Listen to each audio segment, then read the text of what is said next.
चीनको औपचारिक भ्रमणमा रहेका प्रधानमन्त्री प्रचण्ड आज बेइजिङ पुगे। सुन तस्करी प्रकरणको उच्च स्तरीय जाँचबुझ आयोगको कार्यादेशबारे प्रस्ताव तयार। जाँचबुझ आयोगको ड्राफ्ट कस्तो छ यसको विषयमा पुरै जानकारी आजको समाचारमा हेर्नुहोस्। सुन तस्करी प्रकरणको अनुसन्धानमा सरकारले हस्तक्षेप नगर्ने गृहमन्त्री नारायण काजी श्रेष्ठको भनाई। मन्त्री भएकै कारण उठ आइज भन्ने हुन्छ र भन्दै गृहमन्त्री श्रेष्ठको आक्रोश।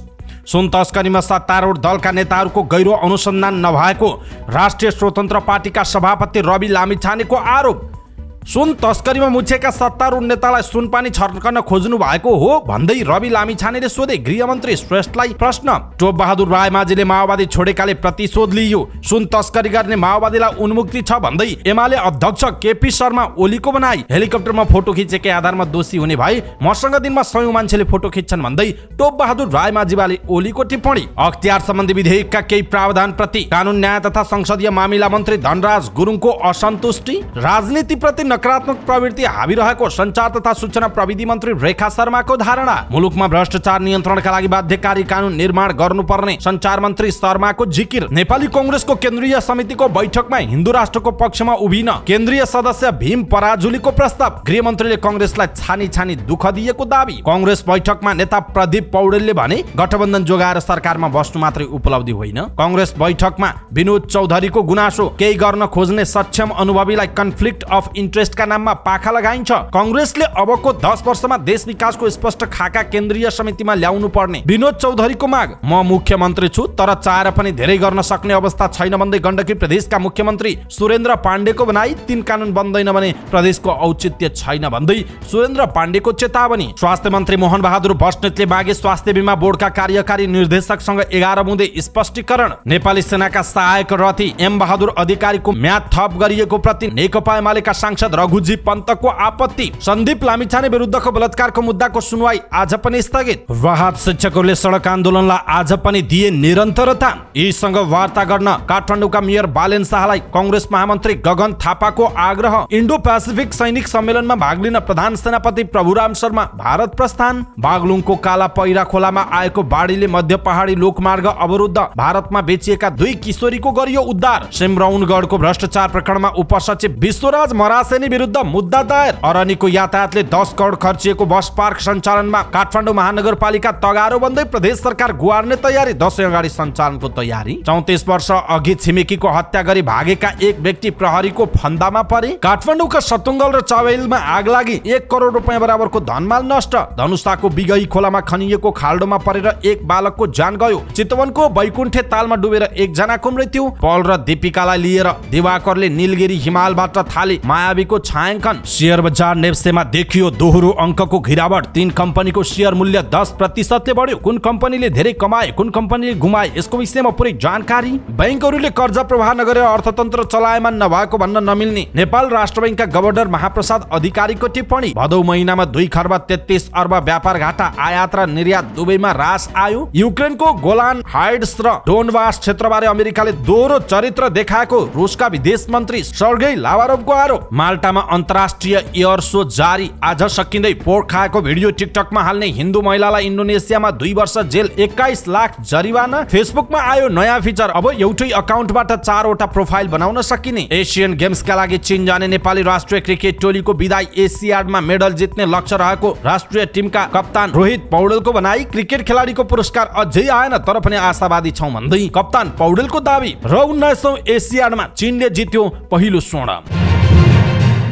दर्शक महानुभाव नमस्कार। समाचारपाटी.com को न्यूज बुलेटिनमा यहाँलाई हार्दिक स्वागत छ। म प्रहलाद चन्द्र घिमिरे। सदाको चाहिँ आज पनि हामी उपस्थित भएका छौं आजका मुख्य समाचार, ब्रेकिङ न्यूज अपडेट लगायत मलाई काम लाग्ने हेर्नै पर्ने महत्त्वपूर्ण समाचारहरू लिएर। हाम्रो मेहनतका लागि यो भिडियोमा एउटा लाइक अवश्य गर्नुहोला। दर्शक महानुभाव पलपलको न्यूज अपडेटका लागि अहिलेसम्म तपाईले हाम्रो च्यानललाई सब्स्क्राइब गर्नुभएको छैन भने कृपया सब्स्क्राइब गर्नुहोस् अनि नजिकै आउने बेल आइकनलाई क्लिक गर्नुहोला। दैनिक रूपमा हेर्नुहुन्छ भने रेगुलर भनेर लेख्नुहोला। आज पहिलो चोटि हेर्दै हुनुहुन्छ भने फर्स्ट टाइम भनेर लेखिदिनु होला। देशभित्र हुनुहुन्छ भने आफू रहेको गाउँ ठाउँ सहर जिल्लाको नाम लेख्नुहोला। विदेशमा हुनुहुन्छ भने कुन देशबाट हामीलाई हेरिरहनु भएको छ त्यो कुरा तलको कमेन्ट बक्समा कमेन्ट गर्नुहोला। आउनुहोस् दर्शक महानुभाव आजको मुख्य समाचार सुरु गरौँ। प्रधानमन्त्री पुष्पकमल दाहाल प्रचण्ड चीनको राजधानी बेइजिङ पुगेको प्रसङ्गबाट।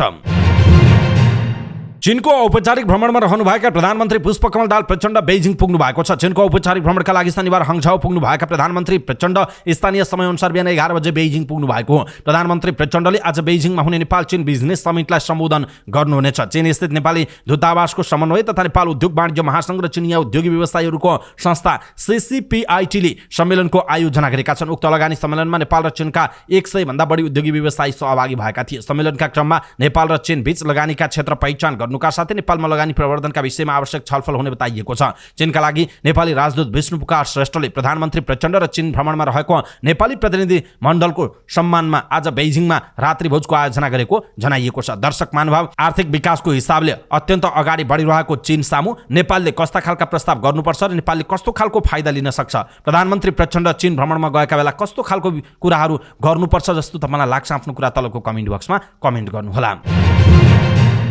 दलहरूले सुन तस्करीको उच्च स्तरीय जाँच आयोगको कार्यादेशबारे प्रस्ताव तयार पारेका छन्। यसबारे नेकपा एमालेसँग छलफल गरेर आयोग गठन गर्ने तयारी भइरहेको छ। भेप र ब्रेक्सु मार्फत भएको सुन तस्करीलाई लिएर एमालेले संसद अवरुद्ध गरेपछि दलहरूबीच असोज 5 गते भित्र उच्च स्तरीय जाँच आयोग बनाउने सहमति भएको थियो। तर आयोगको कार्यादेशबारे दलहरूबीच सहमति नहुँदा आयोग गठनमा ढिलाइ भएको थियो। आइतबार कार्यवाहक प्रधानमन्त्री पूर्णबहादुर खड्काको कार्यकक्षमा एमाले बाहेकका दलहरूबीच छलफल भएको छ। नयाँ ड्राफ्ट बनेको छ। अब एमालेसँग छलफल हुन्छ। छलफलमा सहभागी जनता समाजवादी पार्टी जसपाका प्रमुख सचेतक प्रदीप यादवले भन्नुभएको छ। सरकारका प्रतिनिधि र प्रमुख प्रतिपक्षी दल नेकपा एमालेका नेताहरूबीच गृह मन्त्रालयमा छलफल भएको जनाइएको छ। भेप र ब्रेक्सु मार्फत भएको सुन तस्करीलाई लिएर एमालेले संसद अवरुद्ध गरेपछि दलहरूबीच गत भदौमा असोज 5 गते भित्र उच्च स्तरीय जाँचबुझ आयोग बनाउने सहमति भएको थियो। तर आयोगको कार्यादेशबारे दलहरूबीच सहमति नहुँदा आयोग गठनमा ढिलाइ हुँदै आएको छ।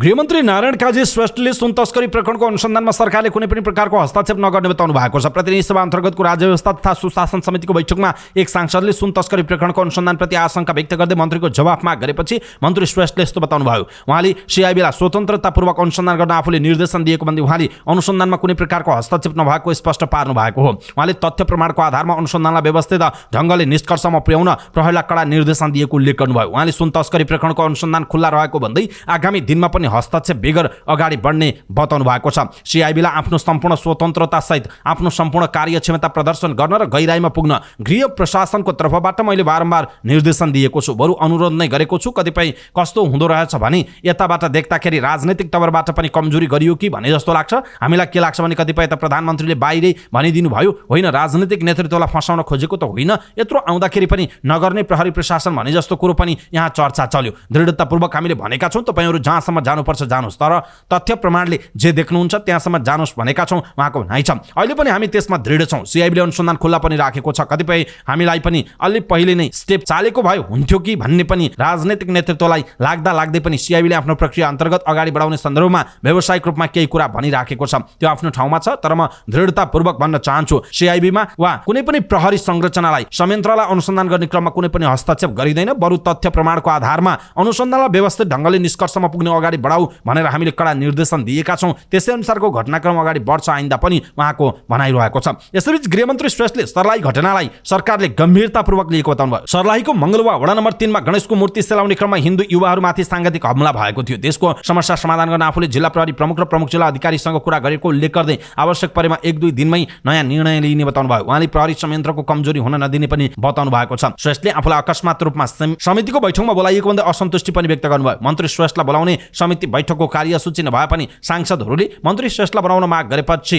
समिति सभापतिले उहाँलाई बोलाउनु भएको थियो। उहाँले समिति बैठकमा मन्त्रीलाई लोकतान्त्रिक मूल्य मान्यता र प्रणाली अनुरूप बोलाउनु पर्ने बताउनु भएको छ। उहाँले मन्त्री भएकै कारण जतिखेरै आइहाल्नु पर्ने भनेर बैठकमा बोलाउन नमिल्ने पनि बताउनु भयो। उहाँले भन्नुभयो सभापतिज्यूले मलाई के भन्नुभयो भने यहाँ त बैठक नै चल्न दिन्न भन्नुभयो, तपाईँ नआइकन भन्नुभयो। मैले हार्दिकतापूर्वक सदा सहायता देखाएर मात्रै म आएको हो। म संसदलाई सम्मान गर्छु, संसदीय समितिलाई सम्मान गर्छु, तर लोकतान्त्रिक मूल्य मान्यता र प्रणाली पनि त हुँदो हो। यसो त गर्न मिल्दैन नि। कुनै पद्धति प्रणालीमा चल्नु पर्यो। त्यसकारण म यसमा सविनयपूर्वक सबैले यो मूल्यको त पालना गरौँ। यस्तै आएको बेलामा प्रश्न गर्ने हो भने संसदमा जस्तै गृहमन्त्रीसँग प्रश्नोत्तर कार्यक्रम राखिदिनु न, समितिमा आइहाल्छु नि। कुनै एउटा लोकतन्त्रको मूल्य मान्यता हुन्छ नि त। मन्त्री भएको कारणले गर्दा उठ आइज त कहाँ छस् भनेर हुन्छ र। उहाँले गृह मन्त्रालय देशभरका कारागार सुधार्ने काममा पनि लागेको बताउनु भएको छ। दर्शक महानुभाव, खास गरी सुन तस्करी प्रकरणको अनुसन्धानमा सरकारले हस्तक्षेप नगर्ने गृहमन्त्री नारायण काजी श्रेष्ठको भनाइ छ। सँगसँगै उहाँले समितिका सदस्यहरूसँग आक्रोश पनि पोख्नु भएको छ। मन्त्री भएका कारण उठ आइज बस कहाँ छस् भनेर सोध्ने पनि हुन्छ, लोकतान्त्रिक मूल्य र मान्यता विधि एउटा बनाउनुहोस् भन्दै उहाँले आक्रोश व्यक्त गर्नुभएको छ। यसप्रति तपाईँको धारणा के छ? आफ्नो धारणा तलको कमेन्ट बक्समा कमेन्ट गर्नुहोला।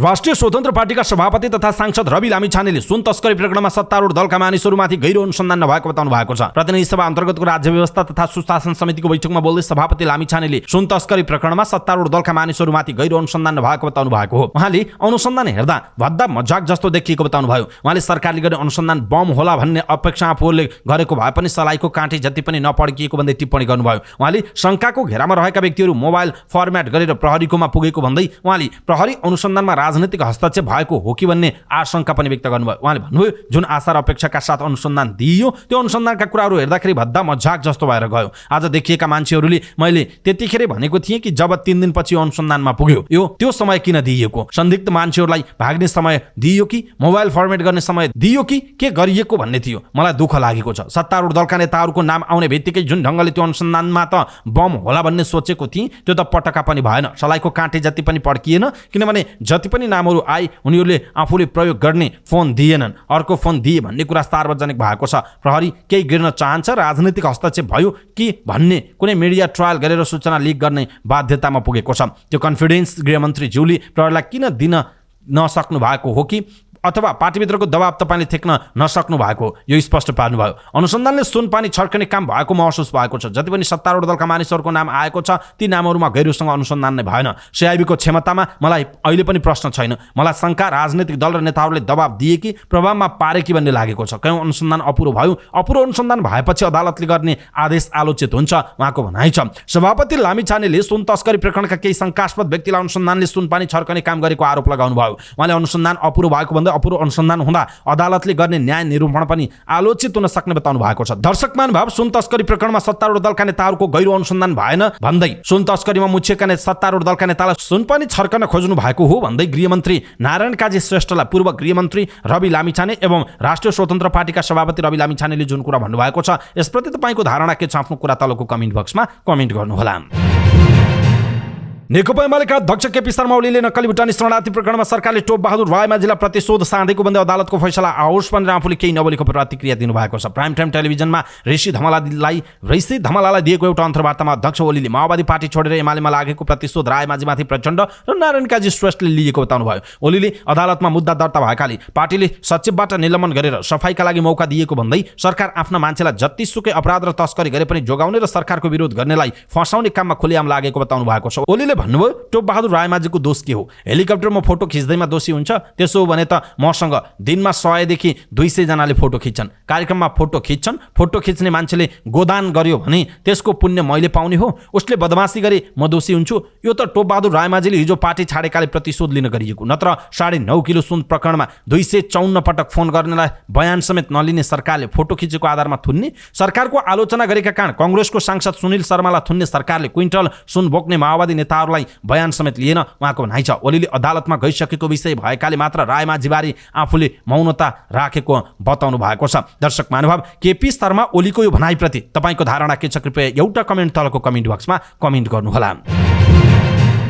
कानुन न्याय तथा संसदीय मामिला मन्त्री धनराज गुरुङले अख्तियार दुरुपयोग अनुसन्धान सम्बन्धी विधेयकका केही प्रावधानप्रति असन्तुष्टि व्यक्त गर्नुभएको छ। 5 वर्षभित्र कारबाही नचलाएको मुद्दा अगाडि नबढाउने भनी उल्लेख गरिएको सो विधेयकको प्रावधानप्रति मन्त्री गुरुङ आफैले असहमति व्यक्त गर्नुभयो। संघीय संसद प्रतिनिधि सभा अन्तर्गतको राज्य व्यवस्था तथा सुशासन समितिको बैठकमा अख्तियार दुरुपयोग अनुसन्धान आयोग ऐन 2048 लाई संशोधन गर्नुपर्नेको विधेयक सम्बन्धी छलफलमा भाग लिने क्रममा उहाँले नेपाल सरकारले पेश गरेको अख्तियार सम्बन्धी विधेयकको सो बुँदामा आफ्नो सुरुदेखि नै ध्यान आकर्षण भएको उल्लेख गर्दै त्यसलाई समृद्ध बनाउन पनि सांसदहरूलाई आग्रह गर्नुभयो। मन्त्री गुरुङले सरकार र सांसदहरू सबै एकाकार भएर मुलुकमा भ्रष्टाचारको अन्त्य गरी सुशासनमा लैजाने काममा प्रतिबद्ध भएर लागि परेको दावी समेत गर्नुभयो। उहाँले सो विधेयकलाई समृद्ध बनाएर लैजाने काममा संसदीय समितिहरूले महत्त्वपूर्ण भूमिका निर्वाह गर्ने विश्वास समेत व्यक्त गर्नुभएको छ। मन्त्री गुरुङले सरकारले संसदमा पेश गरेका विधेयकहरूलाई गहिरिएर अध्ययन गरी त्यसमा भएका कमजोरी हटाउने काम सांसदहरूको भएको पनि स्मरण गराउनु भएको छ। सञ्चार तथा सूचना प्रविधि मन्त्री रेखा शर्माले राजनीतिप्रति नकारात्मक प्रवृत्ति हावी भएको बताउनु भएको छ। सिंहदरबारमा भएको हेम सुनिल जोखिम टेलिभिजन पत्रकारिता पुरस्कार वितरण समारोहलाई सम्बोधन गर्दै उहाँले यस्तो बताउनु भयो। उहाँले सकारात्मक प्रवृत्ति किनारामा हुँदा नकारात्मकता हावी भएको बताउनु भयो। उहाँले पत्रकारिता क्षेत्रमा पत्रकारिता कसरी टिकाउने भन्ने चुनौती रहेको पनि बताउनु भयो। उहाँले पछिल्लो समय सूचना प्रविधिमा आएको विकासबाट सही सदुपयोग हुन नसक्दा आएका नकारात्मकताले झनै चुनौती थपेको बताउनु भयो। उहाँले सञ्चार क्षेत्रलाई थप व्यवस्थित बनाउन जरुरी रहेको बताउनु भयो। उहाँले सञ्चार क्षेत्रसँग सम्बद्ध नियम कानुन ऐनलाई सरकारले व्यवस्थित बनाएर अगाडि बढ्ने प्रतिबद्धता पनि व्यक्त गर्नु भएको छ। मन्त्री शर्माले जनताको अवस्था सही बनाउन नसके बोलेरै मात्र व्यवस्था ठिक छ भन्न नसकिने बताउनु भयो। हेम सुनिल जोखिमपूर्ण टेलिभिजन पत्रकारिता पुरस्कार 2080बाट कान्तिपुर टेलिभिजनका पत्रकार महेश केसी र नेपाल टेलिभिजनका शिव सिलवाललाई सम्मान गरिएको छ।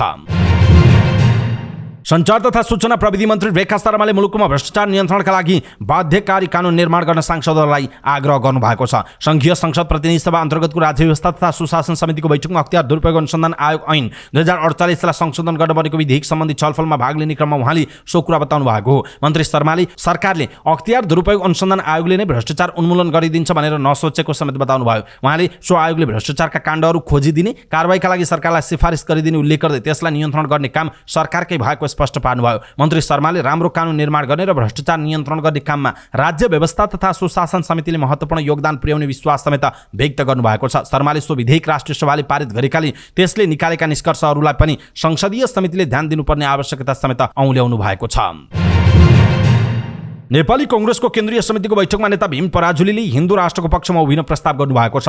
बैठकमा आफ्नो धारणा राख्दै उहाँले भन्नुभयो, गत केन्द्रीय समितिको बैठकमा नै मैले हिन्दू राष्ट्रको पक्षमा आफ्नो धारणा व्यक्त गर्दै हाम्रो पार्टीले धर्म संस्कृति विभाग गठन गर्नुपर्दछ भनेर बताएको थिएँ। आज धरानमा नेपालको संविधानको बर्खिलाफ खुलेआम गौ हत्या जस्ता जघन्य अपराधका घटनाहरू घटेका छन्। कांग्रेसकै कारणले माओवादीको प्रधानमन्त्री र गृहमन्त्री भएको अवस्था पनि दिनदहाडै सहमहामन्त्री महेन्द्र यादवमाथि ज्यान मार्ने उद्देश्यले खुकुरी प्रहार भएको बताउनु भयो। उहाँले भन्नुभयो, कांग्रेस सरकारमा छ वा छैन भन्ने कार्यकर्ताले बुझ्न सकिरहेका छैनन्। यस सन्दर्भमा सरकारमा सम्मिलित नेताहरूको धारणा के हो प्रश्न पार्नु हुन अनुरोध गर्दछु, उहाँको भनाइ छ। सुन प्रकरणमा नेकपा माओवादी केन्द्रका उपाध्यक्ष कृष्णबहादुर महराको नाम सबै सञ्चार माध्यममा आए पनि गृहमन्त्रीले कांग्रेसका नेतालाई छानी छानी दुःख दिने नियतले अगाडि बढेको पनि आरोप लगाउनु भएको छ। दर्शक महानुभाव, नेपाली कांग्रेसका केन्द्रीय सदस्य एवं नेता भीम पराजुलीले भनेको विषय तपाईलाई कस्तो लाग्यो? आफ्नो कुरा तलको कमेन्ट बक्समा कमेन्ट गर्नुहोला।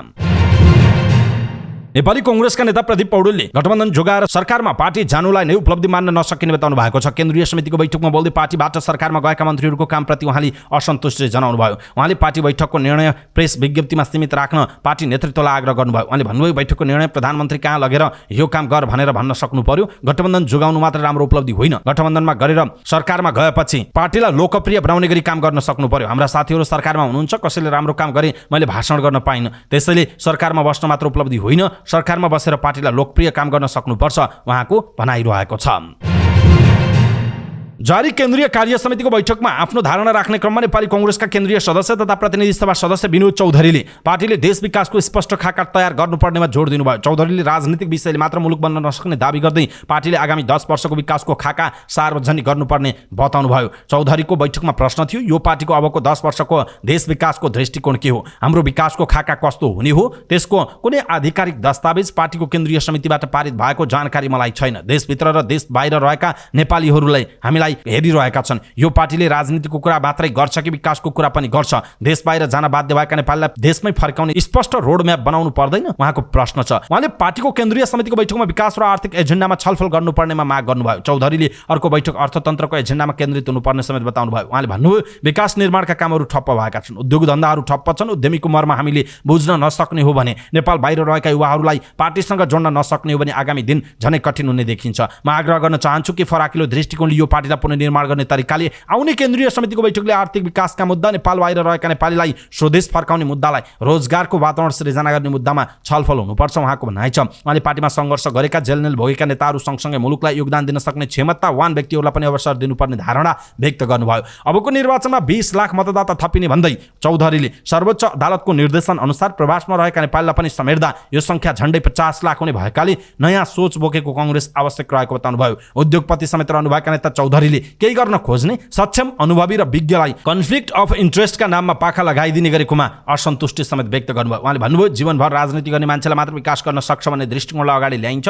मलाई लाग्छ यो मानसिकतामा परिवर्तन ल्याउन सकेनौँ भने आगामी दिनमा झन कठिनाइ हुन्छ। कांग्रेस केन्द्रीय समितिको बैठक असोज 4 गतेदेखि जारी रहेको छ।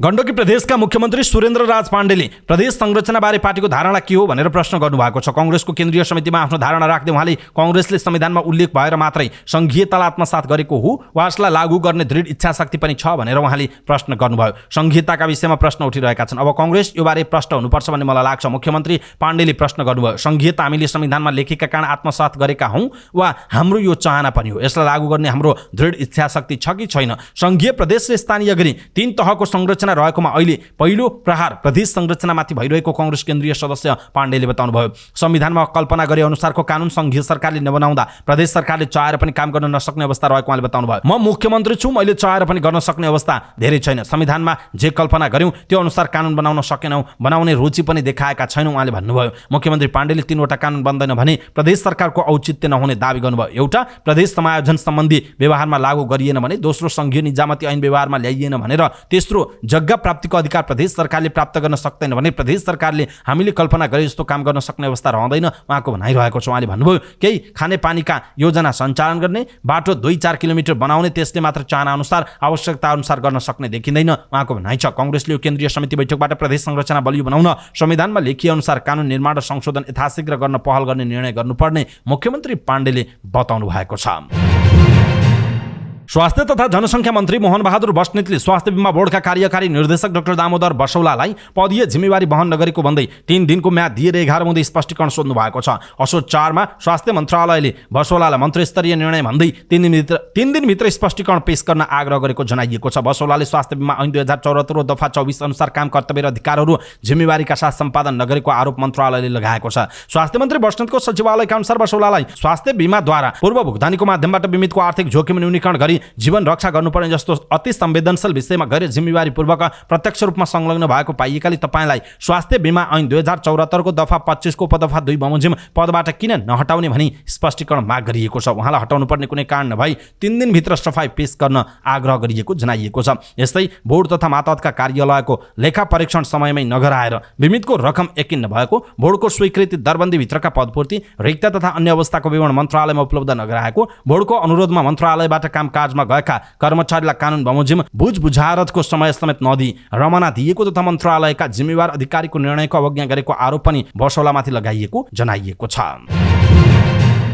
नेकपा एमालेका सांसद रघुजी पन्तले नेपाली सेनाका सहायक रथी हेमबहादुर अधिकारीको म्याद थप गरिएको प्रति आपत्ति जनाउनु भएको छ। प्रतिनिधि सभा अन्तर्गतको राज्य व्यवस्था तथा सुशासन समितिको बैठकमा बोल्दै सांसद पन्तले नेपाली सेनाका सहायक रथी हेमबहादुर अधिकारीको दोस्रो पटक म्याद थप गरिएको प्रति आपत्ति जनाउनु भयो। अधिकारी माओवादी जनमुक्ति सेनाबाट नेपाली सेनामा समायोजन हुनुभएको हो। उहाँले नेपाली सेनामा कुनै एक अधिकृतको दोस्रो पटक म्याद थप भएको यो पहिलो घटना भएको भन्दै यस विषयमा रक्षा मन्त्रीको जवाफ माग गर्नुभयो। उहाँले माओवादीबाट नेपाली सेनामा आएकाहरूलाई पक्षपात र भेदभाव गर्न नहुने तर विशेष रूपले काखी पनि चाप्न नहुने बताउनु भएको छ। कुनै नजिर आजसम्म थिएन नेपाली सेनामा यसरी राजनीतिकरण गरिएको। यहाँ किन राजनीतिकरणको प्रयास भयो भन्नुहुन्छ भन्दाखेरि उहाँ सहायक रथी हुनुहुन्थ्यो, प्रक्रियाबाट केही आपत्ति थिएन। माओवादी पृष्ठभूमिबाट आएको जो समायोजन भएका छन् नेपाली सेनामा उनीहरूलाई पक्षपात गरिनु हुँदैन तर पक्षपात भेदभाव गरिनु हुँदैन भन्नुका साथसाथै उनीहरूलाई विशेष रूपले काखी च्याप्ने काम गरेर सेनामा अरूको मनोबल घटाउने र गलत नजिर स्थापित गराउने काम गर्नु हुँदैन। रक्षा मन्त्रीले यस विषयमा जवाफ दिनुपर्छ उहाँको भनाइ छ। उहाँले 2 पटक म्याद थप गरेर सरकारले गलत नजिर स्थापित गराएको पनि उहाँको भनाइरहेको छ। दर्शक महानुभाव, यसप्रति तपाईको भनाइ के छ? आफ्नो कुरा तलको कमेन्ट बक्समा कमेन्ट गर्नुहोला। क्रिकेटर सन्दीप लामिछाने विरुद्ध जिल्ला अदालत काठमाडौँमा चलिरहेको बलात्कार मुद्दाको सुनवाई स्थगित भएको छ। आजको सुनवाई पेशी तारिक तोकिएपछि न्यायाधीश अभावका कारण मुद्दा पेशीमा नचढेको बताइएको छ। न्याय परिषदले हालै केही न्यायाधीश सरुवा गरेको छ भने केही उच्च अदालतमा बढुवा भएका छन्। सरुवा भएर जानेले मुद्दा नहेर्ने र आउनुपर्ने आइ नसकेका कारण सीमित न्यायाधीशले मुद्दा हेर्न नभएको जनाइएको छ। उक्त मुद्दाको पेशी अब कहिले तोकिन्छ भन्ने कुराको टुङ्गो लागेको छैन। राहत शिक्षकहरूले सडक आन्दोलनलाई आइतबार पनि निरन्तरता दिएका छन्। नेपाल राहत शिक्षक केन्द्रीय समितिको अगुवाईमा राहत शिक्षकहरूले आइतबार पनि काठमाडौँको माइतीघरदेखि नयाँ बानेश्वरसम्म सडकमा प्रदर्शन गरेका हुन्। उनीहरूले 40,000 राहत शिक्षक, बालबालिका शिक्षक र पेन्सन पीडित शिक्षकहरू आफूहरूसँग आन्दोलनमा रहेको बताएका छन्। राहत शिक्षकहरूले शिक्षक महासङ्घले धोका दिएको भन्दै आफूहरूको माग पूरा नहुँदासम्म आन्दोलन जारी राख्ने बताएका छन्। सरकार र शिक्षक महासङ्घ बीच 6 मुदे सहमति वार्तामा शिक्षक महासङ्घका प्रतिनिधिले राहत तथा अस्थायी प्रकृतिका शिक्षकको बचाउ गर्न नसकेको राहत शिक्षक केन्द्रीय समितिले आरोप लगाएको छ।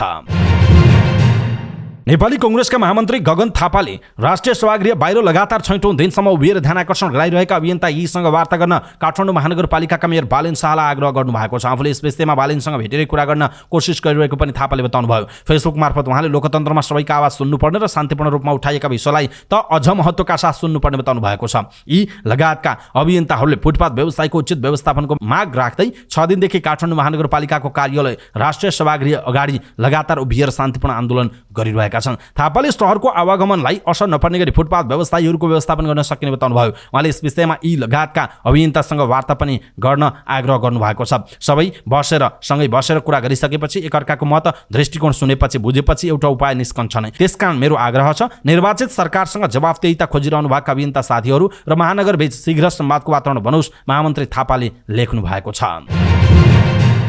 प्रधान सेनापति प्रभुराम शर्मा भारत प्रस्थान गर्नुभएको छ। इन्डो पेसिफिक क्षेत्रका सेनापतिहरूको सम्मेलनमा भाग लिन सेनापति शर्मा भारत प्रस्थान गर्नुभएको नेपाली सेनाले जनाएको छ। सेनापति शर्मालाई त्रिभुवन अन्तर्राष्ट्रिय विमानस्थलमा बलाधिकृत रथी सरोज प्रताप राणाले विदाई गर्नुभयो। भारत प्रस्थान गर्नु अघि प्रधान सेनापतिलाई जङ्गी अड्डामा सेनाको एक टुकडीले सम्मान गारत अर्पण गरेको थियो। शर्माको अनुपस्थितिमा बलाधिकृत रथी राणाले कायम मुकायम प्रधान सेनापतिको कार्यभार सम्हाल्नु हुनेछ। सम्मेलन सोमबारदेखि 10 गतेसम्म भारतको नयाँ दिल्लीमा हुनेछ। सम्मेलनमा 30 वटा देशका सेनापतिहरूको सहभागिता रहने जनाइएको छ। 2 दिनदेखिको निरन्तरको वर्षाका कारण मध्यपहाडी लोकमार्ग दुईतर्फी अवरुद्ध भएको छ। लोकमार्गको बागलुङ स्थित निसीखोला गाउँपालिका 4 काना बगरमा रहेको काला पैरा खोलामा आएको बाढीले बागलुङ बोर्तिवाङ पूर्वी रुकुम खण्ड पूर्ण रूपमा अवरुद्ध भएको। त्यस्तै शनिबार दिउँसोदेखि सडक अवरुद्ध भएपछि पूर्वी रुकुमदेखि काठमाडौँ, पोखरा, बागलुङ लगायतका ठाउँका लागि छुटेका मालभाग तथा यात्रु बोकेका गाडी सडकमै रोकिएका छन्। लोकमार्ग ठप्प हुँदा 100 यात्रु सडकमै अलपत्र परेका छन्। पानी पर्न केही कम भएकाले सडक खोलाउने प्रयास भएको निसीखोला गाउँपालिका 4 का अध्यक्ष टिकानिधि पौडेलले बताउनु भयो। बाढीले करिब 200 मिटर कालोपत्री सडकमा क्षति पुर्याएको अध्यक्ष पौडेलको भनाइ छ। कानाबगर हुँदै ओखरेनी जोड्ने शाखा सडकमा पहिरो जाँदा काला पैरा खोलामा बाढी आएर सडक अवरुद्ध भएको पौडेलले बताउनु भयो। बोर्तिवाङ, बागलुङ, पोखरा, काठमाडौँ र बुटवलदेखि निसी भलकोट हुँदै रुकुम जाने यात्रु कानाबगरमा रोकिएका छन्। बर्खाका बेला यो सडक पटक पटक अवरुद्ध हुँदा यात्रुहरूले शास्ति खेप्दै आएका छन्। महिला बालबालिका तथा ज्येष्ठ नागरिक मन्त्री सुरेन्द्रराज आचार्यको पहलमा भारतमा बेचिएका 2 किशोरीको उद्धार गरिएको छ। मन्त्री आचार्यले उद्धार गरिएका किशोरीलाई मन्त्री निवास पुलचोकमा स्वागत गर्नुभयो। सुर्खेतबाट किशोरी बेचबिखनमा परेको खबर आएपछि भारतमा रहेको नेपाली राजदूतावास र मानव बेचबिखनमा परेकालाई उद्धार गर्ने संस्थासँग समन्वय गरेर उद्धार गरिएको बताइएको छ। बेचिएका किशोरीको उद्धार कार्यको जानकारी गराउँदै शक्ति समूहकी अभियानकर्मी चरीमाया तामाङले बेचबिखनमा परेकालाई स्वदेश फिर्तीको नीति नियम र कार्यविधि नहुँदा उद्धारमा समस्या भएको बताउनुभयो। स्वदेश फिर्तीको स्पष्ट नीति नियम र कार्यविधि नहुँदा उद्धारमा समस्या परेको छ। भूकम्पका कारण धेरै बालबालिका बेचबिखनमा परे। त्यसपछि उद्धारमा धेरै काम गर्यौं। दलालले दिने डर, त्रास, धम्की र प्रलोभनमा पारेर परिवारका सदस्यलाई प्रभावित पार्ने लगायतका विभिन्न समस्याले गर्दा हाम्रा काम प्रभावकारी हुन सकिरहेका छैनन्, तामाङले भन्नुभएको छ। सामाजिक अभियान कर्मी इन्द्रराज भट्टराईले उद्धारका लागि अझै प्रभावकारी कदम चाल्नुपर्ने बताउनुभयो। उहाँले बेचबिखनमा पर्न नदिनका लागि सचेतना र सतर्कता अपनाउनु पर्ने बताउनु भएको छ। अख्तियार दुरुपयोग अनुसन्धान आयोगले बाराको सिमरौनगढ नगरपालिकाका तत्कालीन प्रमुख प्रशासकीय अधिकृत विश्वराज मरासेनी सहित 5 जना विरुद्ध विशेष अदालतमा मुद्दा दायर गरेको छ। सिमरौनगढ नगरपालिका 8 स्थित जनता माविको भवन निर्माणमा अनियमितता गरेको आरोपमा मरासेनी सहित लेखा अधिकृत शर्मेन्द्र प्रसाद चौधरी, भवन निर्माण समिति अध्यक्ष रामबाबु प्रसाद यादव, सचिव रमाकान्त प्रसाद र कोषाध्यक्ष किरण देवी यादवलाई प्रतिवादी बनाएर मुद्दा दायर गरिएको जनाइएको छ। विश्वराजको रोजाइमा यसअघि आकर्षक मानिने कार्यालय पर्ने गर्थ्यो। उनी जुन कार्यालय बसे पनि विवादित बनेका थिए। यसअघि उनी बुढा नीलकण्ठ नगरपालिका, ललितपुरको गोदावरी नगरपालिका लगायतका स्थानीय तहको प्रशासकीय अधिकृत रहेका थिए। उनी विरुद्ध जनही 6,58,450 रुपैयाँ 16 पैसा बिगो दाबी गरिएको जनाइएको छ। प्राविधिकले तयार गरेको मूल्याङ्कन र भुक्तानीका लागि स्वीकृत भएको टिप्पणीमा उल्लेख भए भन्दा बढी रकम उपभोक्ता समितिलाई भुक्तानी गरेको उनलाई आरोप लागेको छ। पूर्व अरनिको यातायात प्रणालीले आफ्नै लगानीमा काठमाडौँ महानगरपालिका 32 वडाको जडीबुटीमा सुविधा सम्पन्न बस पार्क निर्माण सम्पन्न गरेको छ। व्यक्तिगत जग्गा भाडामा लिएर अरनिको बस पार्क प्रणाली दर्ता गरेर पूर्व अरनिको यातायात प्रणालीले झण्डै 10 करोड रुपैयाँको लगानीमा बस पार्क निर्माण सम्पन्न गरेको जनाइएको छ। जडीबुटीमा निर्माण सम्पन्न भएको बस पार्क 10 गाडीबाट सञ्चालनमा ल्याउने तयारी गरेको पूर्व अरनिको यातायात प्रणालीका अध्यक्ष केदार छेत्रीले जानकारी दिनुभएको छ। जडीबुटीमा विभिन्न व्यक्तिको नाममा रहेको 14 रोपनी जग्गा भाडामा लिएर पूर्व अरनिको यातायात प्रणालीले बस पार्क निर्माण गरेको जनाइएको छ। लामो समयदेखि बस पार्क नहुँदा राजधानी पूर्वका काभ्रे, सिन्धुपाल्चोक, दोलखा, रामेछाप, ओखलढुङ्गा लगायतका जिल्लामा सञ्चालन हुने सवारी साधन र त्यसमा यात्रा गर्ने यात्रुहरू समस्यामा रहेका थिए। यसअघि पुरानो बस पार्कमा भएको पार्कमा टावर निर्माण सुरु गरेपछि राजधानी पूर्व सञ्चालन हुने बसहरू यत्रतत्र पार्किङ गर्ने गरिएको थियो। काठमाडौँ महानगरपालिकाले असार 1 गतेदेखि काठमाडौँमा छुट्ने लामो तथा छोटो दूरीका सबै बसहरू अनिवार्य रूपमा गोङ्गबु बस पार्कबाटै छुट्नुपर्ने नियम लागू गरे पनि राजधानी पूर्वका यात्रुहरूका लागि गोङ्गबु बस पार्क उपयुक्त नहुने भन्दै पूर्व अरनिको यातायातले आफ्नै लगानीमा बस पार्क निर्माण गरेको अध्यक्ष छेत्रीले बताउनु भयो। 14 रोपनी जग्गाको भाडा मात्रै मासिक 8 लाख रुपियाँ तिर्नुपर्ने अध्यक्ष छेत्रीको भनाइरहेको छ। त्यसो त काठमाडौँ महानगरपालिकाले असार 1 गतेदेखि सबै बसहरू अनिवार्य रूपमा गोङ्गबु बस पार्कबाट छुट्ने नियम बनाएपछि अरनिको यातायात अन्तर्गत सञ्चालित कुनै पनि बसहरू गोङ्गबु गएका छैनन्। गोङ्गबु जाने निर्णय कुनै पनि हिसाबले व्यवहारिक नै छैन। पूर्व अरनिको यातायातका अध्यक्ष छेत्रीले भन्नुभयो, महानगरले दुःख दिने उद्देश्यले गोङ्गबु जाने निर्णय गरेको। काठमाडौँ महानगरपालिकासँग अनुमति लिएर बस पार्क र त्यहाँ अन्य भौतिक निर्माणका लागि अनुमतिका लागि पटक पटक अनुरोध गरे पनि महानगरले वास्ता नगरेको पनि अध्यक्ष छेत्रीले आरोप लगाउनु भएको छ। सुरुमा त मेयर बालेन्द्र शाह आएर बस पार्क निर्माण हुने स्थलको निरीक्षण समेत गर्नुभएको थियो, बनाउनुहोस् भनेर भन्नुभएको थियो, तर अहिले अनुमति दिनु भएन उहाँको भनाइरहेको छ। महानगरपालिकाले अनुमति नदिएपछि प्रेसर सिर्जना गर्नका लागि अरनिकोलाई राजधानी पूर्वका जिल्ला 70 बढी स्थानीय सरकारले जडीबुटीमा नै बस पार्क हुँदा यस क्षेत्रका यात्रुहरूलाई सजिलो हुने भन्दै पत्र पनि पठाएका छन्। महानगरपालिकाले चलाउन अनुमति नदिने बुझेपछि पूर्व अरनिकोले बागमती प्रदेश सरकारबाट बस पार्क चलाउनका लागि अनुमति लिनका लागि बागमती प्रदेश सरकारका मन्त्री र सांसदलाई समेत बस पार्कको निरीक्षण समेत गराइसकेको छ। बस पार्क निर्माण सम्पन्न भएपछि केही दिन अगाडि बस पार्क सञ्चालनको विषयमा अरनिकोले मजदुर र व्यवसायीसँग छलफल समेत गरेको थियो। महानगरपालिकाको अवरोध भएपछि बस पार्क सञ्चालनका लागि सशक्त प्रतिकार गर्ने समेत छलफलमा निष्कर्ष निकालिएको अध्यक्ष छेत्रीले बताउनु भयो। जडीबुटीमा निर्माण सम्पन्न भएको बस पार्क नेपालमा सञ्चालनमा भएका बस पार्क मध्ये सबैभन्दा बढी सुविधा सम्पन्न भएको अध्यक्ष छेत्रीको दावी छ। बस पार्कमा सबै जिल्लामा सञ्चालन हुने बसहरूका लागि छुट्टा छुट्टै टिकट काउन्टरको व्यवस्था गरिएको छ। डिजिटल र अनलाइन भुक्तानीको समेत बस पार्कको काउन्टरमा सुविधा राखेको बताइएको छ। बस पार्क भित्रै सुविधा सम्पन्न शौचालय, धूम्रपान क्षेत्र, होटल, लज, यात्रु प्रतीक्षालय, निःशुल्क इन्टरनेट लगायतका बस पार्कमा सबै सुविधा रहेको जनाइएको छ। हत्या गरेर फरार रहेका एक व्यक्ति 34 वर्षपछि पक्राउ परेका छन्। 2046 सालमा एक पुरुषको हत्यामा संलग्न आरोपमा 61 वर्षीय चक्रबहादुर राईलाई जिल्ला प्रहरी कार्यालयले पक्राउ गरेको छ। उनलाई आइतबार बिहान पत्रकार सम्मेलन मार्फत सार्वजनिक गरिएको छ। भोजपुरको उत्तरी स्थापिका दोबानी गाविस 8 हाल साल्पा सिलिछो गाउँपालिका 5 का राई घटना हुँदा 27 वर्षका थिए। उनले छिमेकी 26 वर्षीय बद्री कुमार राईलाई खुकुरीले शरीरका विभिन्न भागमा प्रहार गरी बायाँ हात समेत छिनाएर फरार भएका थिए। उपचारका लागि खाँदबारी लैजाँदै गर्दा बाटोमा उनको बद्रीको मृत्यु भएको थियो। 2046 साल कार्तिक 17 गते रातको समयमा बद्रीमाथि खुकुरी प्रहार गरी फरार भएका उनलाई सुनसरी उपमहानगरपालिका वडा नम्बर 20 तरहरामा लुकेछिपी बसेको अवस्थामा असोज 5 गते पक्राउ गरेको भोजपुरका प्रहरी प्रमुख सुदीप राज पाठकले जानकारी दिनुभयो। उनीसँगै हत्यामा संलग्न अन्य 3 जनालाई खोजी गरिरहेको पाठकले बताउनुभयो। 2046 साल कार्तिक 20 गते मुद्दा दर्ता भएको र अनुसन्धानसहित सरकारी वकिलको कार्यालय मार्फत जिल्ला अदालतमा पेश भएको मुद्दामा 2060 साल जेठ 27 गते प्रतिवादीलाई अदालतबाट जन्म कैदको फैसला भएको प्रहरीले जनाएको छ। फैसला कार्यान्वयन गर्ने सिलसिलामा जिल्ला प्रहरी कार्यालयबाट खटेको टोली लुकेको अवस्थामा सुनसरीबाट प्रतिवादी पक्राउ गरेको छ। यो प्रहरीका लागि सफलता हो, डीएसपी पाठकको भनाइरहेको छ। काठमाडौँको सतुङ्गल र चाबहिलमा आगलागी हुँदा करिब 1 करोड रुपियाँ बराबरको धनमाल नष्ट भएको छ। चन्द्रागिरी नगरपालिका 11 मा रहेको चप्पल कारखानामा आगलागी हुँदा 90 लाख रुपियाँ भन्दा बढीको र चाबहिल स्थित एक घरमा आगलागी हुँदा 10 लाख रुपियाँ बराबरको धनमाल जलेर नष्ट भएको प्रहरीको प्रारम्भिक अनुमान रहेको छ। सतुङ्गलमा चोककुमार श्रेष्ठले सञ्चालन गरेको चप्पल कारखानामा गए राति विद्युत सर्ट भएर आगलागी भएको थियो। आगलागीबाट कारखानामा रहेका मेसिन, केमिकल, चप्पल तथा चप्पल बनाउने कच्चा पदार्थ जलेर नष्ट भएको छ। आगलागीबाट भएको क्षतिको विवरण सङ्कलनको काम जारी छ। आगलागी 90 लाख रुपियाँ भन्दा बढीको क्षति भएको अनुमान गरिएको चन्द्रागिरी प्रहरीले जनाएको छ। गए राति नै काठमाडौँको चाबहिलमा इन्द्र नारायण मानन्धरको घरमा खाना पकाउने ग्यास लिक भएर आगलागी हुँदा करिब 10 लाख रुपियाँ बराबरको धनमाल जलेर नष्ट भएको प्रहरीले जनाएको छ।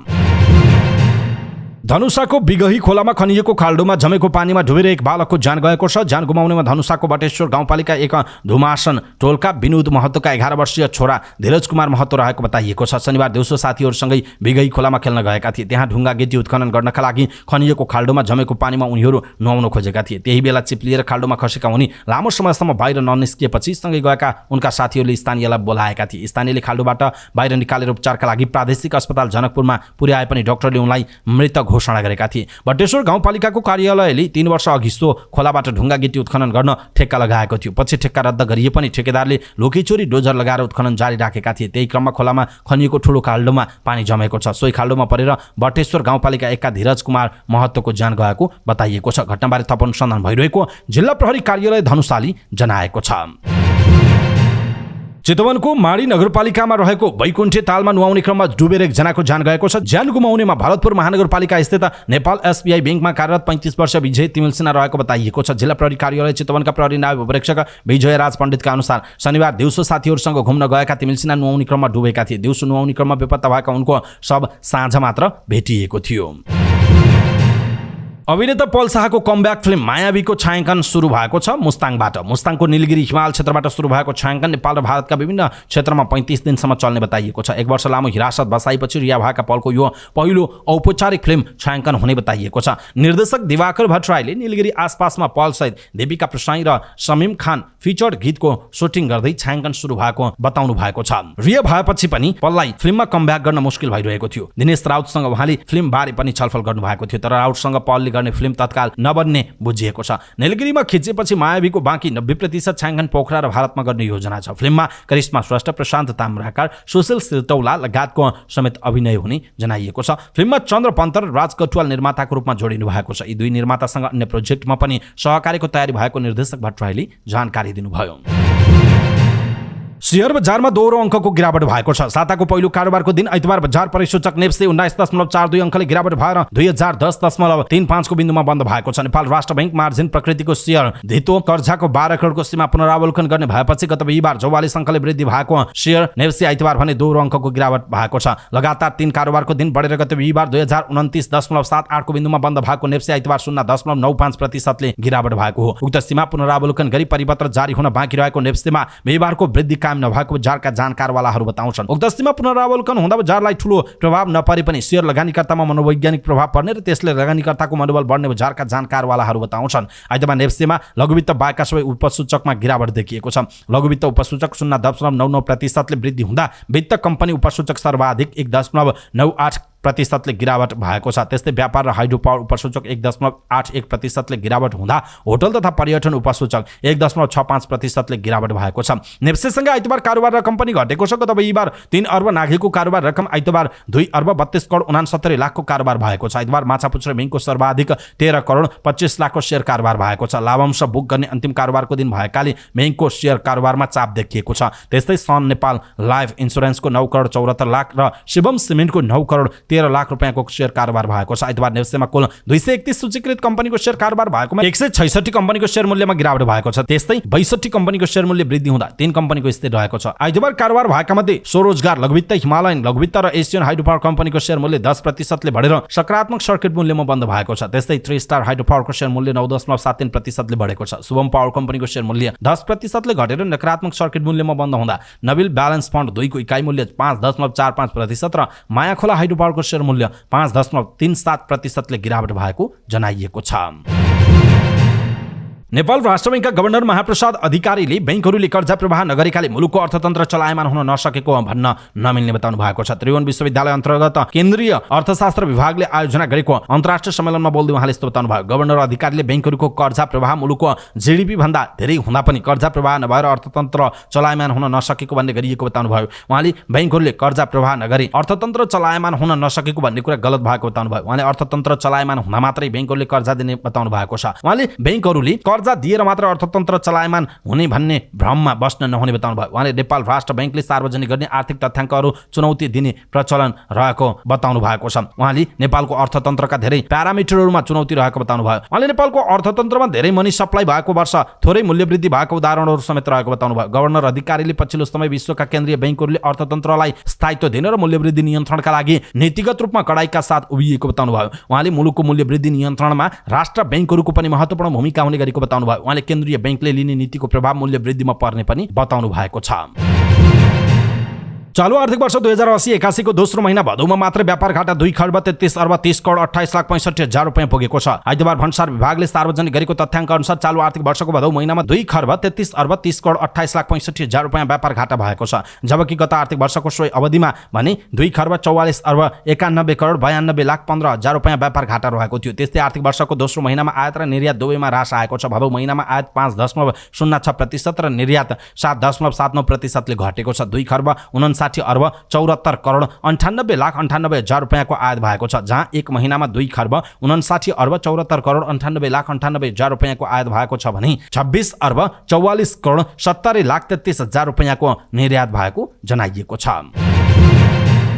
रुसी विदेश मन्त्री सर्गेई लाभारोभले युक्रेनको गोलान हाइट्स र डोनबास क्षेत्रलाई लिएर अमेरिकाले दोहोरो मापदण्ड बनाएको भन्दै निन्दा गर्नुभएको छ। उहाँले डोनबास रुसको सुरक्षाका लागि धेरै नै महत्त्वपूर्ण रहेको, युक्रेनमा जेलेस्की सत्तामा रहेसम्म र नाटोमा युक्रेन रहेसम्म रुसमा खतरा निम्ताउने बताउनु भएको छ। डोनबास कब्जामा लिनु रुसका लागि अति आवश्यक रहेको उहाँको भनाइ छ। त्यस्तै उहाँले गोलान इजरायलको सुरक्षाका लागि धेरै नै महत्त्वपूर्ण भएको बताउनु भयो। उहाँले सीमामा असद जबसम्म सत्तामा रहन्छन् तबसम्म यो समस्या नटर्ने बताउनु भयो। उहाँले यस सम्बन्धमा कानुनी पाटोहरूमा भने फरक हुन सक्ने बताउनु भएको छ। माल्टा अन्तर्राष्ट्रिय एयर जारी रहेको छ। शनिबारदेखि भइरहेको एयर शो आज सम्पन्न हुनेछ। माल्टा अन्तर्राष्ट्रिय एयरपोर्ट र सेन्ट पलको खाडीमा यो शो भएको जनाइएको छ। एयर शोमा Malta, France, Germany, United Kingdom, Turkey, Italy लगायतका 10 देशका विमानहरू देखाइएको छ। एयर शो प्रत्येक वर्ष सेप्टेम्बरमा सञ्चालनमा आउने जनाइएको छ। इन्डोनेसियाकी टिकटकर लिना लुत्फियावाटिसलाई सुँगुरको मासु खाएको भिडियो बनाएर टिकटकमा पोस्ट गरेको अभियोगमा कडा सजाय सुनाइएको छ। उनलाई गत साता इन्डोनेसियाको मुस्लिम संस्था उलेमा काउन्सिलले 2 वर्ष जेलका साथै $16,269 करिब 21.5 लाख रुपैयाँ जरिवाना तोकेको हो। लिनाले विभिन्न मासुजन्य व्यञ्जनहरूको भिडियो बनाएर टिकटकमा पोस्ट गर्ने गरेकी थिइन्। उनले यसले नै उनलाई ख्याति दिलाएको थियो। उनले अहिलेसम्म माछा, गङ्गटा, शङ्खेकिरा, झिङ्गे माछा तथा विभिन्न जनावरका मासुजन्य परिकारको भिडियो बनाएर हालिसकेकी छिन्। तर सुँगुरको मासु खाएको भिडियो भने उनका निम्ति महँगो पर्यो। इन्डोनेसिया मुस्लिम बाहुल्य मुलुक हो। यहाँको 25 करोड 50 लाख जनसङ्ख्यामा झन्डै 90% हिस्सा मुस्लिमले ओगटेका छन्। विश्वको सबैभन्दा ठुलो मुस्लिम जनसङ्ख्या भएको मुलुक इन्डोनेसिया नै हो। यहाँ सुँगुर खान मात्र होइन, छुन समेत वर्जित छ। लिना भने हिन्दू धर्मावलम्बी हुन्। उनले खान सुरु गर्नुभन्दा अगाडि बिस्मिल्लाह भनेकी थिइन्। टिकटकमा लाखौं फलोअर्स भएकी लिनाले पोस्ट गरेको भिडियोले इन्डोनेसियामा हङ्गामा नै मचिएको थियो। धर्मनिरपेक्ष प्रजातान्त्रिक मुलुक भए पनि इन्डोनेसियामा ईश्वर निन्दा सम्बन्धी कडा कानुन छ। त्यसै अन्तर्गत उनीमाथि मुद्दा लगाइएको। सन् 2017मा चुनावी अभियानका क्रममा कुरानको अपमान गरेको आरोपमा यही कानुन अन्तर्गत जाकर्ताका तत्कालीन गभर्नर बासुकी तजाहाजा पुरमानालाई 2 वर्षको जेल सजाय सुनाइएको थियो। त्यति मात्र होइन, आफ्नो घर नजिकको मस्जिदमा लाउड स्पिकर बजाइएको भनेर गुनासो गरेकी एक बुद्धिस्ट महिलालाई यही कानुनमा टेकेर 18 महिना जेल राखिएको थियो। लिनाले आफ्नो गल्ती स्वीकार गर्दै कयौं पटक माफी समेत मागेकी थिइन्। उनले पत्रकारहरूसँग भनिन्, मैले गलत गरिरहेको छु भन्ने थाहा थियो, तर 2 वर्षको जेल सजाय अपेक्षा गरेको थिइनँ, उनको भनाइ छ। लिना जाकर्तामा बस्छिन् भने उनको व्यवसायिक कारोबार भारतमा पनि छ। उनी टिकटकमा लिना मुखर्जीको नाममा भिडियो पोस्ट गर्ने गर्छिन्। पोर्क खाएको भिडियो भने उनले आफ्नो अफिसियल अकाउन्टबाट नभई वैकल्पिक अकाउन्टबाट पोस्ट गरेकी थिइन्। भिडियोमा उनले यसअघि 2 पटक सुँगुरको मासु खाएको बताएका छिन्। पहिलो बाइट लिएपछि उनी भन्छन्, टिकटकमा भनिए जस्तो स्वादिष्ट रहेनछ, मलाई खासै स्पेशल लागेन, उनको भनाइरहेको छ। सोशल मिडिया प्लेटफर्म फेसबुकको मातृ कम्पनी मेटाले फेसबुक प्रयोगकर्ताका लागि निकै महत्त्वपूर्ण घोषणा गरेको छ। मेटाले फेसबुकमा मल्टिपल पर्सनल प्रोफाइल फिचर ल्याएको छ। यो फिचर सुरु भएसँगै अब एकजना फेसबुक प्रयोगकर्ताले फेसबुकमा आफ्ना 4 वटासम्म प्रोफाइल बनाउन सक्नेछन्। यदि फेसबुकमा धेरैवटा अकाउन्ट बनाउन नसकेकोमा तपाईलाई समस्या महसुस भइरहेको थियो भने अब यो तपाईका लागि खुसीको खबर हुन सक्छ। फेसबुकले शुक्रबार अर्थात् सेप्टेम्बर 22 देखि यो फिचरलाई विश्वव्यापी रूपमा सुरु गरेको घोषणा गरेको। सबै आम प्रयोगकर्ताले यो फिचर प्रयोग गर्न पाउनका लागि भने केही समय कुर्नुपर्ने हुन सक्ने बताइएको छ। यो फिचरको प्रयोगसँगै प्रयोगकर्ताले आफ्ना फरक प्रोफाइलमा फरक प्रकारका पोस्ट गर्न वा सामग्रीहरू शेयर गर्न सक्नेछन्। सबै प्रोफाइलका फिड पनि अलग अलग हुनेछन्। यसका अलावा लगइन बटनबाट प्रयोगकर्ताले आफ्ना विभिन्न प्रोफाइलमा स्विच समेत गर्न सक्नेछन्। तर एकभन्दा धेरै अकाउन्ट बनाउने प्रयोगकर्ताका लागि डेटिङ, मार्केट प्लेस, प्रोफेसनल मोड तथा पेमेन्ट फिचरको पहुँच पनि नरहने जनाइएको छ। सबै प्रोफाइलका लागि मेसेजिङको सुविधा पहिलेकै जस्तो गरी उपलब्ध हुनेछ, अर्थात् मेसेजिङ सुविधा केवल एउटा प्रोफाइलमा मात्र प्रयोग गर्न सकिने जनाइएको छ। एशियन गेम्सका लागि चीन जाने नेपाली क्रिकेट टोलीको विदाई गरिएको छ। नेपाल क्रिकेट संघका पदाधिकारीहरूले कार्यक्रमका बीच खेलाडीहरूलाई विदाई गरेका हुन्। नेपालले यही सेप्टेम्बर 27 मा मंगोलिया र अक्टोबर 1 मा मालदिवसँग खेल्नेछ। नेपालले समूह चरण पार गरेपछि भारत, पाकिस्तान, श्रीलङ्का वा बंगलादेश मध्ये कुनै देशसँग प्रतिस्पर्धा गर्ने जनाइएको छ। विदाई कार्यक्रममा बोल्दै नेपाली राष्ट्रिय क्रिकेट टोलीका कप्तान रोहित कुमार पौडेलले आफूहरूले राम्रो अभ्यास गरेको र मेडल जित्ने लक्ष्य आफूहरूको रहेको बताउनुभयो। उहाँले मेडल हात पार्नका लागि सबै खेलाडी तयार रहेको बताउनुभयो। खेलाडीहरूलाई विदाई गर्दै नेपाल क्रिकेट संघका अध्यक्ष चतुरबहादुर चन्दले आगामी दिनमा सबैले देख्ने गरी मनोबल कमजोर नहुने गरी आफूहरूले लाग्ने बताउनु भएको छ। उहाँले नयाँ कार्य समितिले खेलाडीको हौसला बढाउने गरी काम गर्ने प्रतिबद्धता व्यक्त गर्नुभयो। उहाँले नेपालले एसियाडमा हुने क्रिकेटमा मेडल जित्ने उच्च सम्भावना रहेको बताउनु भएको छ। अध्यक्ष चन्दले क्रिकेट खेललाई नेपालमा धेरैले रुचाएको भन्दै थप मनोबल बढ्ने गरी खेल्न आग्रह गर्दै जितको शुभकामना दिनुभयो। कार्यक्रममा बोल्दै क्यानका सचिव पारस खड्काले नेपाली क्रिकेटको नयाँ युगको सुरुवात गर्ने प्रयासमा आफूहरू रहेको बताउनु भयो। उहाँले कुनै पनि खेललाई सहज तरिकाबाट नलिन आग्रह गर्दै खेलले देश र जनतालाई एक ठाउँमा ल्याउने ठूलो भूमिका खेलेको बताउनु भयो। देशलाई जिताउन नयाँ सोच र रणनीतिका साथ अगाडि बढ्ने बताउनु भयो। उहाँले अहिलेको नेपालको लक्ष्य मेडल जित्ने रहेको पनि बताउनु भएको छ। नेपाली टिममा wicket keeper Binod Bhandari, Asif Sheikh, batsman Kushal Bhurtel, Rohit Kumar Paudel र सन्दीप जोरा, अलराउन्डरमा दिपेन्द्र सिंह ऐरी, कुशल मल्ल, विवेक यादव, फास्ट बलरमा सोमपाल कामी, करण केसी, गुलशन झा, प्रतीश जीसी र अविनाश बोहरा, स्पिनरमा सन्दीप लामिछाने रहनु भएको छ। नेपाली राष्ट्रिय क्रिकेट टिमका कप्तान रोहित कुमार पौडेलले सरकारले क्रिकेट खेलाडीहरूलाई घोषणा गरेको पुरस्कार रकम अहिलेसम्म पनि आइ नसकेको बताउनु भएको छ। एसियाड गेममा भाग लिन चीन उड्नु अघि काठमाडौँमा विदाई कार्यक्रमपछि सञ्चारकर्मीहरूसँग कुराकानी गर्दै कप्तान पौडेलले सरकारले घोषणा गरेको रकम बारम्बार भनिसकिएको र आउँछ भन्नेमा आशावादी रहेको बताउनु भयो। उहाँले एसियाड गेमका लागि नेपाली क्रिकेट टोली राम्रो तयारी गरेको बताउनु भयो। उहाँले एसियन गेम्सलाई लिएर सबैजना एक्साइटेड रहेको बताउँदै आफूहरूको लक्ष्य मेडल जित्ने नै रहेको बताउनु भएको छ। उहाँले कमजोर वा बलियो दुवै टिमलाई कमजोर नठानी खेल्ने प्रतिबद्धता पनि व्यक्त गर्नुभएको छ।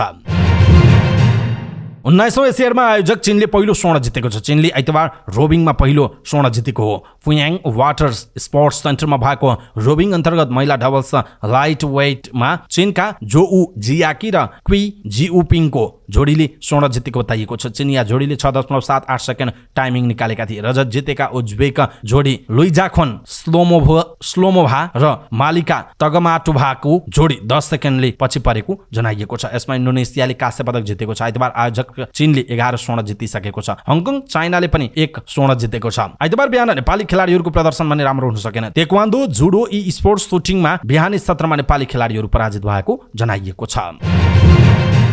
हवस् त दर्शक महानुभाव, समाचारपाटी.com को न्यूज बुलेटिन अहिलेका लागि यति नै। हामीले प्रस्तुत गरेको यी समाचारहरूप्रति तपाईँको धारणा के छ? आफ्नो धारणा तलको कमेन्ट बक्समा कमेन्ट गर्नुहोला। हाम्रो मेहनतका लागि यो भिडियोमा एउटा सानो लाइक अवश्य गर्नुहोला। दर्शक महानुभाव, पलपलको न्यूज अपडेटका लागि हाम्रो च्यानललाई तपाईँले अहिलेसम्म सब्स्क्राइब गर्नुभएको छैन भने कृपया सब्स्क्राइब गर्नुहोस् अनि नजिकै आउने बेल आइकनलाई क्लिक गर्नुहोला। समाचारपाटी.com को न्यूज बुलेटिन नेपाली समयअनुसार भोलि बिहान 5 बजे लिएर फेरि हामी उपस्थित हुनेछौँ। पलपलको न्यूज अपडेटका लागि समाचारपाटी.com हेर्दै गर्नुहोस्। नमस्कार।